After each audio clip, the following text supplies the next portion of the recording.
Hello, you're on the Reddit Reveals channel. There was laughter in the hallway.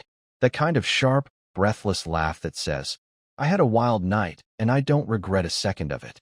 I stood behind the door, still in yesterday's clothes, holding a mug I hadn't sipped for hours. The coffee had gone bitter, cold, and stale, just like everything else in this apartment. Then I saw them. Her shoes. Red heels. The ones I thought she sold online 2 years ago during our tight budget phase. Guess not. She kicked them off like she didn't even care they landed in 2 different directions. Her bag thudded on the floor. No apology. No excuse. Not even a glance in my direction. She walked straight into the bathroom. Shut the door. No hi. No sorry. Just steam from the shower and the distant hum of her humming a tune I didn't recognize. And maybe it was stupid of me, but I still waited. I waited for her to say something. I gave her one more chance. But when she came out, wrapped in a towel like she had all the time in the world, her eyes flicked past me like I was part of the wallpaper. That was it. I walked to the kitchen, opened the drawer where we keep receipts, warranties, and that one pen that always leaks. Found a yellow legal pad. Wrote 9 words. I'm leaving. Good luck with your debts, Laurel. I left the note next to the bills she forgot to pay, again. Then I packed one bag. Just one. Left my wedding ring on top of the microwave. Closed the door as gently as I could. And you'd think that would be the end. But the next morning, I woke up in my brother's spare room to 17 missed calls. And the very first voicemail? It wasn't her voice. It was a man's. He said one sentence that made my blood run cold. You should have stayed, Elwood. You really should have stayed.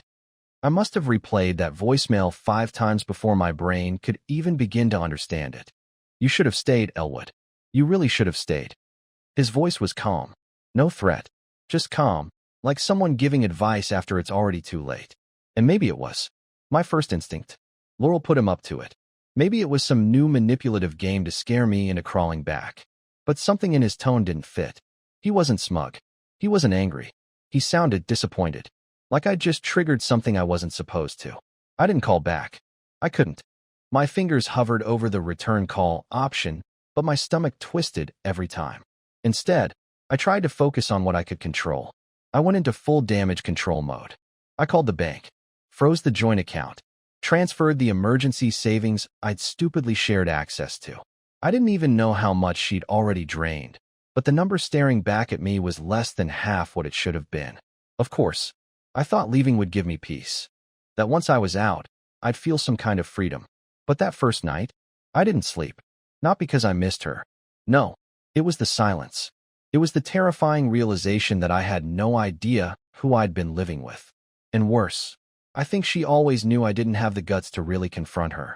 The next day, I got another message. Not from her. From her boss. Hey, Elwood. Just checking in. Laurel hasn't shown up to work. Everything okay? I didn't answer. Mostly because I didn't know. She hadn't called. She hadn't texted. I expected a storm. Insults, guilt-tripping, fake tears. But there was nothing. No retaliation. No defense. Just silence. That was more unsettling than any screaming match. I drove by the apartment. I didn't go in, just parked across the street like a coward and watched.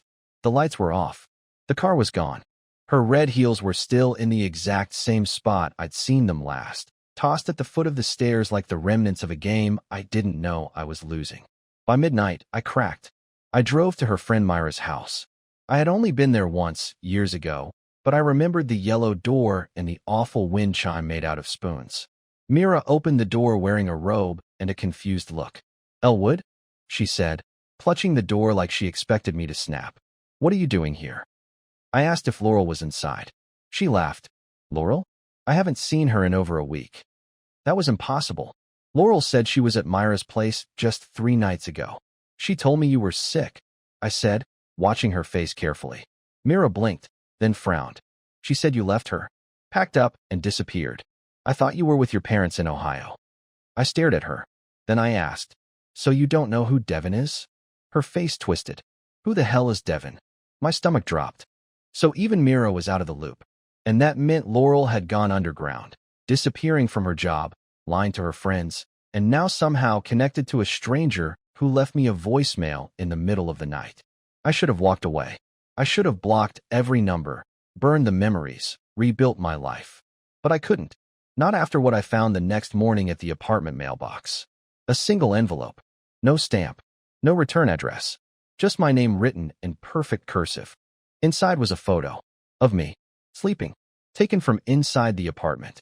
And below it, scrawled in red pen, "Leaving was your second mistake." I held that photo for over an hour. I couldn't stop staring at it. The way my head tilted slightly to the left, the blanket pulled just under my chin, my mouth slightly open.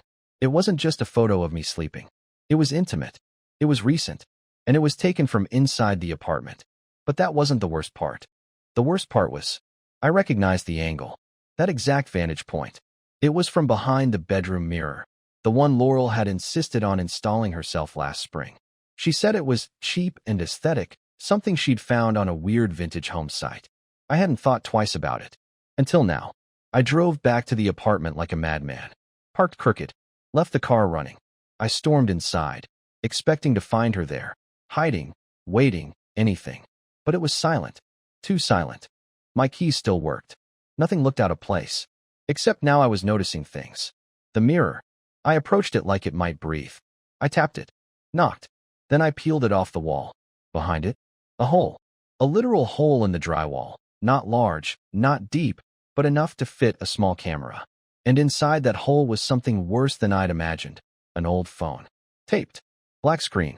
Camera facing outward. I pulled it out. It was still warm. I didn't even know what I was supposed to feel. Rage? Fear? Shame? No. Just nausea. What was this? Why was she filming me? And more importantly, who else was watching? I charged the phone. It was encrypted, locked with a 6-digit code. I tried her birthday. Nothing. I tried mine. Still nothing. Eventually I gave up, sat on the edge of the bed, and let the weight of it all crash down. My wife. No, the woman I thought was my wife, was spying on me, filming me sleep, disappearing for nights with men who left voicemails like riddles and sent photos like threats. And somehow, I still missed her. That night, I didn't sleep. I sat with my back against the closet door, gripping the phone like it might detonate. I kept checking the window, the hallway. Every sound made my skin crawl. Every silence made it worse. At 3:17 a.m., the phone buzzed. It powered on. No passcode prompt. Just a black screen.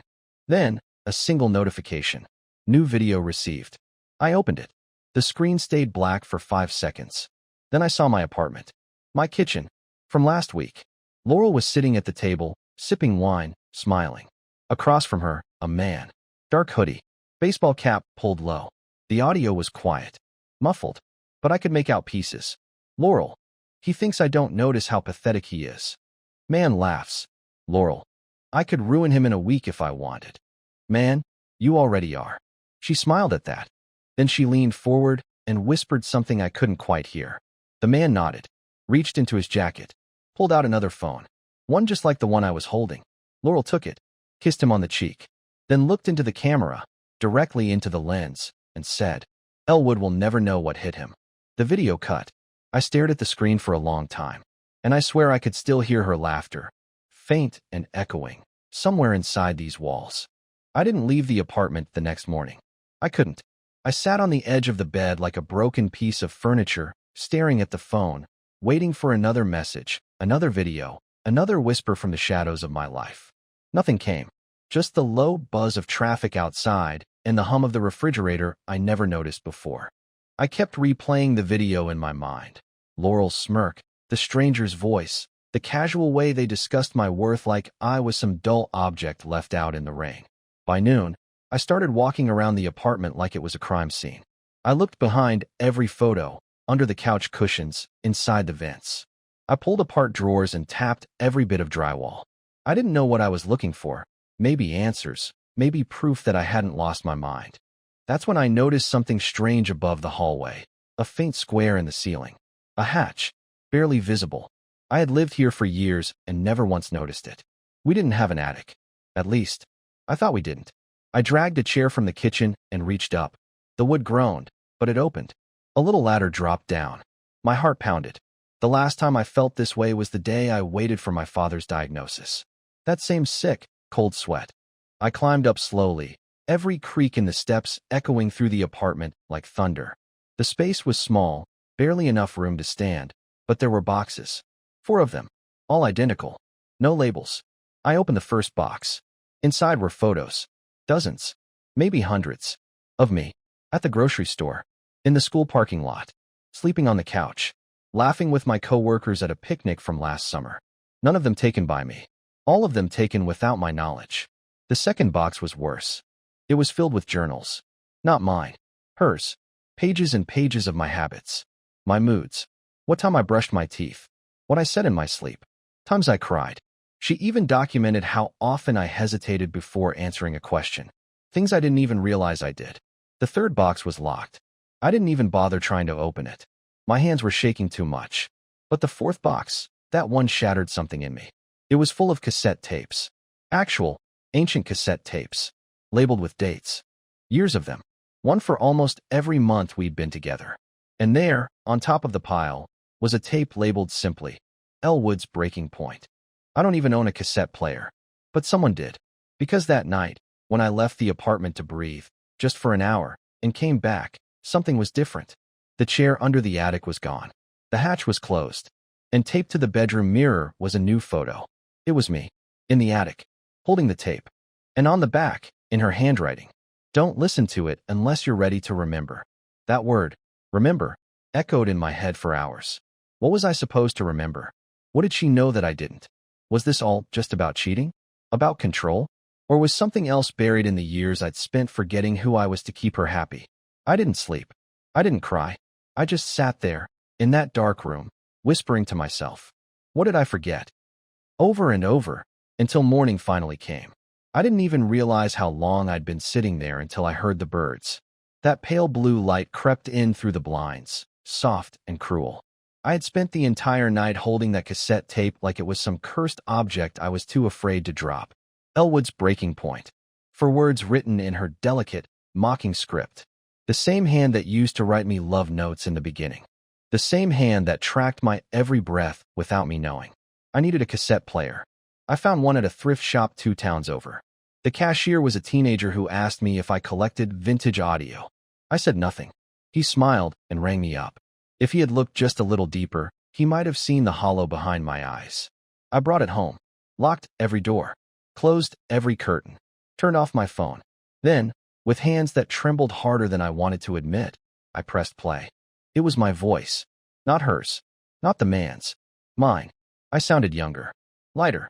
It must have been years ago. I was laughing about something stupid, and then it shifted. I could hear her in the background, coaxing me gently, asking me about my dreams, my regrets, my fears. I spoke so freely, so open, like a man who truly believed he was safe. A man who trusted. I talked about my brother. About how I'd always lived in his shadow. About how even in our adult years, I still flinched when people compared us. I admitted I felt invisible next to him. I confessed how Laurel made me feel seen for the first time. Then my voice dropped. I think sometimes I fake being okay, I heard myself whisper. Just so she doesn't leave. Then there was a pause. I must have been crying. Then Laurel's voice, crystal clear, close to the microphone, like she was leaning into it. That's good, she said softly. Don't stop. She wasn't comforting me. She wasn't soothing. She was documenting. Capturing. Like a researcher observing a subject slowly cracking open. The tape went on for an hour. And it got worse. I talked about how I hated myself. How I never felt like a real man. How I thought, maybe, if I just gave Laurel everything, money, space, forgiveness, I could earn her staying. That if I became small enough, she wouldn't look elsewhere. And through it all, she said almost nothing. Just the occasional MHM. Keep going. You're doing great. As if this wasn't a moment between lovers, but an interview for something I didn't understand. When it ended, I didn't cry. I just sat there in the silence that followed. My own voice echoing in my skull. The sound of a man who had offered his entire self to someone who was never going to love him back. But then, something strange happened. The cassette kept rolling, even though there was no more conversation. No more talking, until a new voice came on. It wasn't Laurel. It wasn't me. It was male. Older. Calm. Elwood, the voice said. If you're hearing this, then she's already disappeared. I froze. She's very good at what she does. And if she left you that tape, then you were never just a husband. You were a mark. There was a pause. You need to get out of the apartment. Immediately. Don't pack. Don't think. Don't look for her. Because if you do, she'll know. The tape ended. That night, I slept in my car. The next morning, I woke up to 3 texts from Laurel. Elwood. I can explain. You shouldn't have listened. You've ruined everything. And the 4th message? A photo of my brother, sitting at a cafe, across from her, smiling. At first, I convinced myself the photo had to be old. A coincidence. Photoshop. Anything but what it so clearly was. My wife? Ex-wife? Former handler? Whatever she was, smiling across a cafe table at my brother, Thomas. Her head tilted in that way she reserved for charming strangers. His posture relaxed, coffee in hand, looking like he belonged there. Like he enjoyed being there. Like it wasn't strange at all. I stared at the photo for 20 minutes before my hands started moving. I called Thomas. Straight to voicemail. I texted. Nothing. Not even the dots that told me he was typing. He was always the one who responded immediately, even if it was just a thumbs up or a busy, call you later. But now, silence. And I knew what that meant. This wasn't a new betrayal. This had history. I drove to his place, barely thinking, the world outside my windshield reduced to smudged colors and traffic lights I barely saw. I rehearsed what I'd say. Maybe I'd give him the benefit of the doubt. Maybe I'd scream. Maybe I'd punch him, cry, collapse. I didn't know. But when I pulled into his driveway, his car was gone. The neighbor, a sweet elderly woman who once baked us both cookies when I helped shovel her porch, was watering her flowers. I asked if she'd seen Thomas. She smiled and said, "Oh, he left early this morning. His girlfriend picked him up." Girlfriend. Not Laurel by name. But she said it with a knowing tone. That kind of tone. I tried to keep my face from breaking. I nodded, thanked her, got back in the car, and drove until I hit a gas station I didn't recognize. I sat there in a parking space, watching people walk in and out with chips and soda and lottery tickets, lives that weren't exploding like mine. I tried to remember the last time Thomas had actually asked about my marriage. About Laurel. About me. The honest answer? It had been months. Maybe longer. He had been distant, sure, but I thought it was just work, stress, life. The usual. But now, with everything I'd found, the tapes, the photos, the hidden phone, a new idea was forming in my mind. One I didn't want to admit. What if he'd always been part of it? What if she hadn't been manipulating just me? I thought of the phone call again. You were never just a husband. You were a mark. That voice. That warning. That implication. And then I thought about something else. Something small. Something stupid. About a year ago, Laurel had convinced me to open a new joint investment account. Said she read about couple-forward finance strategies and how pooling money could build intimacy. She even gave me articles. Charts. I didn't question it. I was just happy she wanted to plan a future with me. But now, I remembered the financial advisor's name. T. Whitman. Thomas's full name? Thomas Whitman. He had set it up. He had helped manage the account. He had full access. I hadn't just been betrayed emotionally. I'd been played financially. Like a project. A coordinated, long-game con dressed in romance and family dinners. The laughter. The birthday gifts. All of it, rehearsed. Engineered. My phone buzzed again. A new message. Unknown number. Stop digging, Elwood. This wasn't supposed to go this far. Attached was a screenshot of my apartment door. It had been taken just 10 minutes ago. Whoever sent it had been watching me, which meant someone was still inside. I drove faster than I ever had in my life.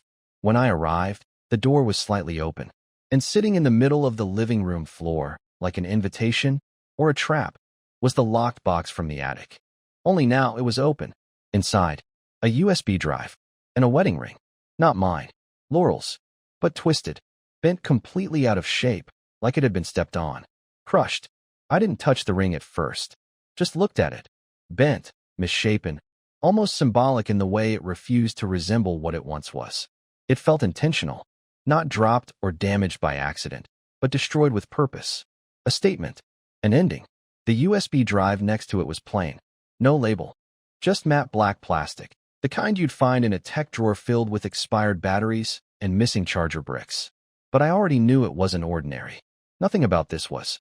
I hesitated only a moment before plugging it into my laptop. There was a single folder.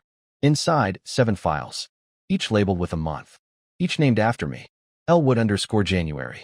Elwood _February. all the way to Elwood_July. No year, just months. I opened January. It was a document. Pages and pages of typed observations. He stares at the floor when he lies. When confronted, he apologizes first, then panics. Will avoid conflict at all costs. Excellent trait for sustained manipulation. Still unaware of second account transfer. Thomas was right. He never checks his statements. It was a behavior profile. Of me. Not from therapy. Not from casual notes. From observation. Detailed, brutal, emotionless. I skimmed through the rest. Each month grew darker. By April, there were mentions of medication. Not mine, hers. Or rather, the medication she told me she was taking. Anti-anxiety pills. She said they helped her sleep. That they made her forget the trauma of her childhood. I had even picked them up for her at the pharmacy, handed them to her with water and a kiss. But the notes revealed something else. Pills replaced with inert duplicates March 12th. No reaction. He doesn't notice packaging differences. She hadn't been taking anything. She was testing if I would notice. If I would ask questions. I didn't. In May, the tone of the notes changed. His self-worth is degrading faster than expected. He's begun talking to himself in the shower, low muttering. Possibly rehearsing how to confront me, but can't follow through. Thomas suggested introducing the idea of shared surveillance as a joke. Gauge reaction. Rejected. We'll use softer manipulation. By June, the cruelty was clinical. Sex withdrawal complete. He blames himself. Success. Removed photo of his mother from bookshelf. Noticed in 3 days. Logged. He now initiates every apology, even when I sigh. Conditioning complete. And then July. The last file. Short. Just 1 sentence. Ready. I sat there, blinking at the screen like I'd been struck. My whole body felt hollow. Weak. Like all the bones inside me had been quietly replaced with wet paper. This wasn't a relationship. It wasn't even a con. It was a project. I wasn't her partner. I was her subject. I thought about the nights we danced in the living room barefoot. The random I love yous. The inside jokes. The promises. I thought about all the little kindnesses that now reeked of calculation. And I thought about Thomas, my brother, the one person I thought I could trust even in silence. The drive had one more file I hadn't noticed. do__open. Of course, I opened it. It was a video. Short. Blurry. But I knew the voice. Laurel's. She was sitting in what looked like a warehouse or loft space. Bare walls. A table.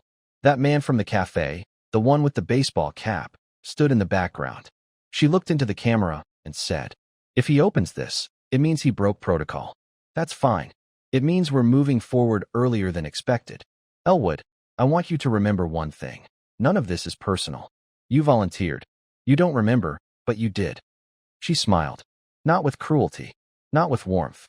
With satisfaction. You signed the forms. You wanted to forget.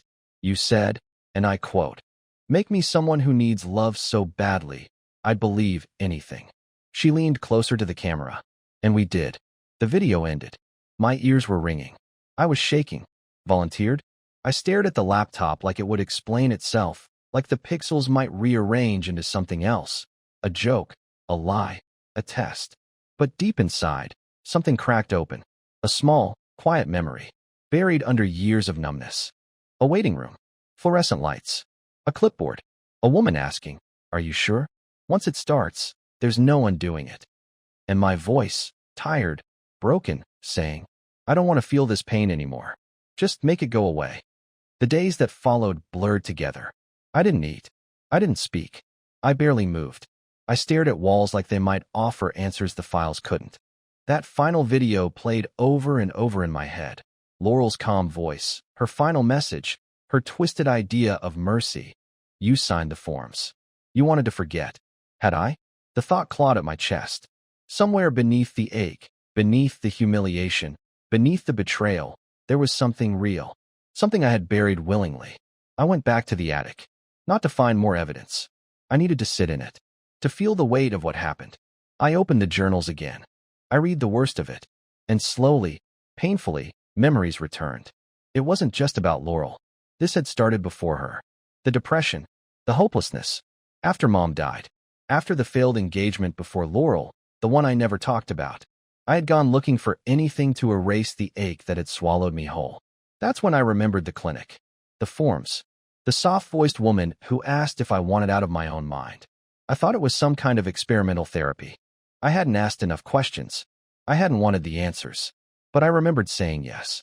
Make me someone else. Make me forget who I was when I lost everything. I guess they did. Laurel wasn't just pretending to love me. She was playing a part one had unknowingly cast her in. But she went too far. She changed the script. She weaponized the role. And in the end, she tried to break the very thing she was supposed to rebuild. But here's the thing. She didn't. Not completely. Because when I finally looked in the mirror that night, I saw something I hadn't seen in years, me. Not the broken version. Not the man waiting for someone else to decide if he mattered.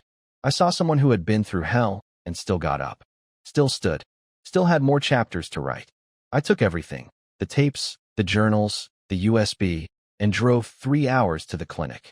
I walked in, placed it all on the front desk, and simply said, I remember. The woman behind the glass looked up. She didn't look surprised. She just nodded and said, then you're ready for debrief. I won't lie. What followed was painful, uncomfortable, but necessary. I learned the program had been shut down a year ago. Ethics violations, abuse of protocols. Some participants never came back to themselves. Some disappeared entirely. But a few, a rare few, managed to climb out of the wreckage and build something real from the pieces. I was one of them. I deleted Laurel's number. I changed apartments. I cut ties with Thomas completely. I don't know if what they did was out of malice or just pure detachment. And I stopped caring. I stopped needing closure from people who never planned to give it. Instead, I gave it to myself. It's been 6 months. I'm back in the classroom now, teaching again.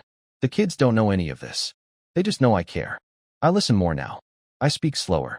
I don't fake smiles anymore. And last week, something strange happened. I laughed. Not the hollow kind I'd faked for years. A real laugh. Full. Ugly. Loud. And I didn't feel guilty for it. I don't know if I'll ever fall in love again. But I know now that I don't need to. Because I finally learned how to love the one person I kept abandoning. Myself.